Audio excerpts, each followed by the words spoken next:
विश्वकर्मा बिरादरी की आरती का घर गांव के गरीब परिवारों में आता था। कच्ची दीवारें और धान के पुआल से बने छप्पर वाला घर। 18 साल की आरती, 3 बहनें और एक छोटा भाई है। आरती पढ़ाई में तेज थी। आरती के घर के सामने ही एक मंदिर बना था। यहीं पर अतुल त्रिवेदी का अक्सर उठना बैठना होता था। गांव के प्रभावशाली ब्राह्मण परिवार का था।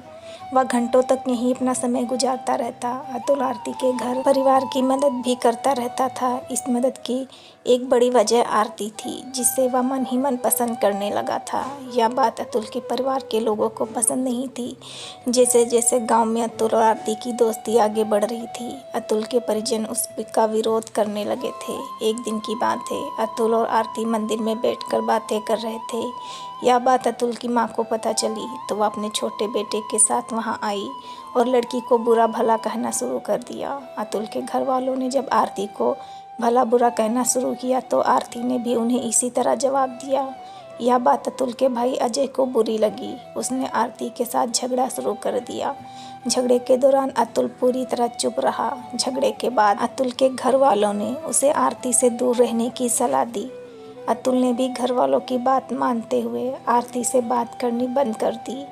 कुछ दिन अतुल आरती से दूर रहा भी, लेकिन यह दूरी ज़्यादा समय तक बनी नहीं रह पाई।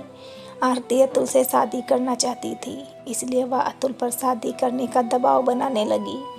अतुल घर वालों और आरती के बीच फंसा रहा। आखिर आरती के दबाव में 17 जनवरी 2019 को नोटरी शपथ पत्र के जरिए अतुल ने आरती से शादी कर ली। दोनों ने शादी तो कर ली, लेकिन अब उनके सामने समस्या यह थी कि गांव और घर के लोगों को अपनी शादी की बात कैसे बताएं। शादी के बाद दोनों अपने गांव से दूर रायबरेली शहर के साकेत नगर में रहने लगे। जब घर वालों को पता चला तो रायबरेली पहुंचकर उन्होंने अतुल को समझाया। अतुल घर वालों के दबाव में आ गया।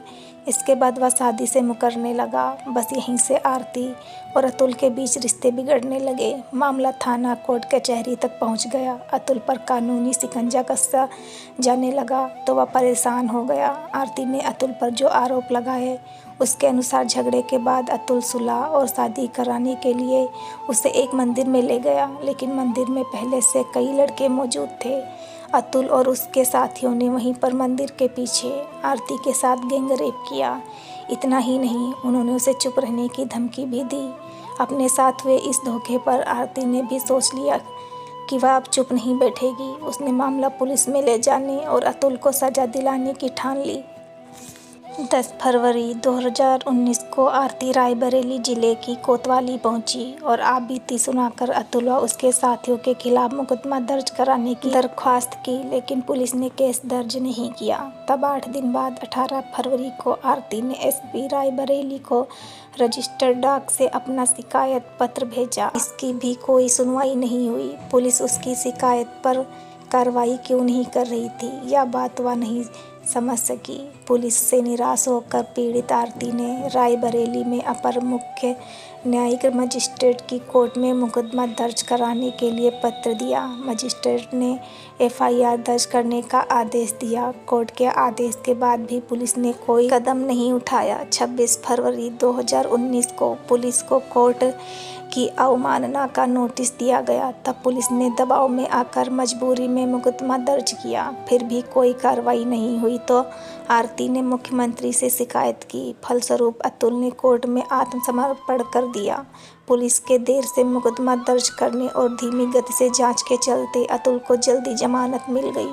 जमानत देने के पहले कोर्ट ने आरती से कोई संपर्क नहीं किया। जब अतुल जेल से छूटकर गांव पहुंचा तो उसके जेल से आने की खुशी में मिठाइयाँ बंटने लगी। आरती को हैरानी हुई कि अतुल इतनी जल्दी जमानत पर जेल से बाहर कैसे आ गया। उसने अपने परिवार से यह बात बताई और कहा कि वह कल रायबरेली जाकर अपने वकील से मिलकर पता करेगी कि यह कैसे हो गया है। रायबरेली जाने के लिए आरती को सुबह 5 बजे कानपुर से रायबरेली जाने वाली ट्रेन पकड़नी थी।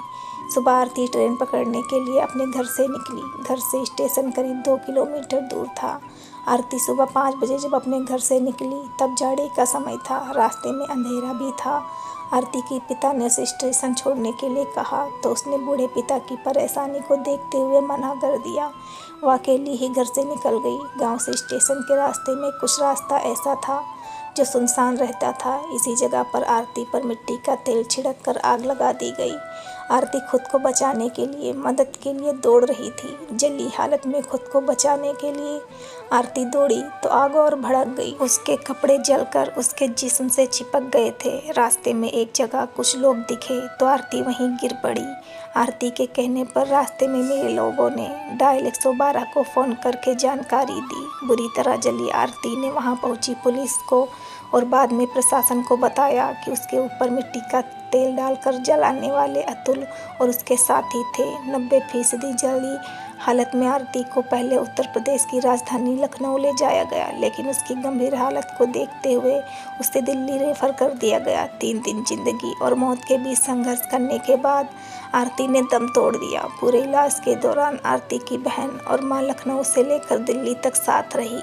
उन्होंने उसे तिल तिल मरते हुए देखा। आरती के पिता को दुख है कि घटना के दिन वह उसे स्टेशन तक छोड़ने नहीं गए। आरती खुद अपनी लड़ाई लड़ रही थी, इसलिए वह बेटी के साथ नहीं गए थे। इसके पहले वह उसे स्टेशन तक छोड़ने जाते थे। अतुल और दूसरे आरोपियों के परिवार के लोग इस घटना के संबंध में तर्क देते हुए कहते हैं कि गुनाह उनके घर वालों ने नहीं किया है, उन्हें साजिश के तहत फंसाया जा रहा है। परिवार के लोग कहते हैं कि आरती को जलाने की घटना जिस समय की है उस समय उनके लड़के घरों में सो रहे थे। पुलिस ने उनको सोते समय घर से पकड़ा है। अगर उन्होंने अपराध किया होता तो आराम से घर में नहीं सो रहे होते। अतुल के घर वालों का कहना है कि जब आरती को अतुल से मिलने पर रोक लगा दी गई थी तो उसने रेप का मुकदमा लिखकर अतुल और उसके करीबियों को जेल भिजवाने की धमकी दी थी। उन्होंने आरती और अतुल के रायबरेली में रहने की बात से खुद को अनजान बताया। इनके समर्थक बताते हैं कि जेल से अतुल के छूटने के बाद लड़की ने उसे फिर से जेल भिजवाने की धमकी दी। इसके बाद खुद ही मिट्टी का तेल डालकर खुद को जलाया। ये लोग सोशल मीडिया पर इस बात का भी प्रचार कर रहे हैं कि अतुल को फंसाने और जेल भिजवाने के नाम पर लड़की 15 लाख रुपए मांग रही थी। इसमें से 7 लाख रुपए अतुल के परिवार वाले दे भी चुके थे।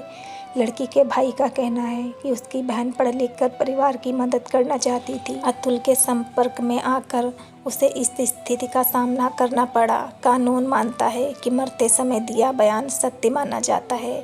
सवाल यह उठता है कि आरती जली अवस्था में निर्दोषियों को क्यों फंसाएगी। उस समय तक आरती यह समझ चुकी थी कि उसकी मौत तय है। वह सबसे पहले अपने साथ हुई घटना की गवाही देना चाहती थी, जिसकी वजह से उसने पुलिस और प्रशासन को बयान दिया। आरती और अतुल के बीच विवाह का नोटरी शपथ पत्र हर बात को साफ करता है। आरती के परिजन पुलिस पर आरोप लगाते हुए कहते हैं कि पुलिस ने किसी हालत में उनकी मदद नहीं की और एक तरफ समाज के लोग लड़की और उसे दिए गए संस्कारों को जिम्मेदार मान रहे हैं। क्या आरती को इंसाफ नहीं मिलेगा?